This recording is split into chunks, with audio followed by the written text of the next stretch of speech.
নাটক করতো সিদ্দিকুর রহমানের আওয়ামী লীগের করার কারণে কিছুদিন আগে গোনা করে দিছে না এই সিদ্দিকুর রহমানের বউ।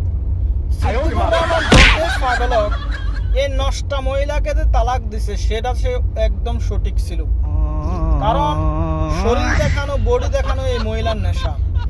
এই সিদ্দিকুর রহমান যখন তালাক দিছিল ওই মহিলাটাকে, তখন সিদ্দিকুর রহমান বলছিল যে এই মহিলা মিডিয়ার একটা নেশা আছে মাথার মধ্যে, আর পুরুষেরকে শরীর দেখানো মানে উনি অ্যাটেনশন নেওয়ার জন্য এমন কোনো কিছু নাই যে উনি করে না। আসলে তখন বুঝতে পারি নাই, এখন দেখতেছি সিদ্দিকুর রহমান আসলে তখন সত্যি কথা বলেছিলেন। সিদ্দিকুর রহমান এই যে রিজনগুলো বলছিলেন এই রিজনগুলো আপনারা মিলে দেখেন।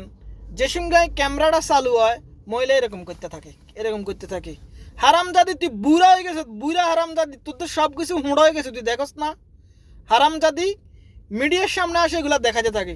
কিছুদিন আগে মহিলা ফুটবল খেলার মাঝে হেতি দুধ দেখায়, হেতি এই করে সেই করে।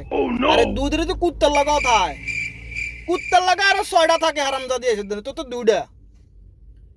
কি একটা আজব অবস্থা, জানো মিডিয়ার সামনে যায় কুত্তার বাচ্চা, এটি সব দেখা যায়।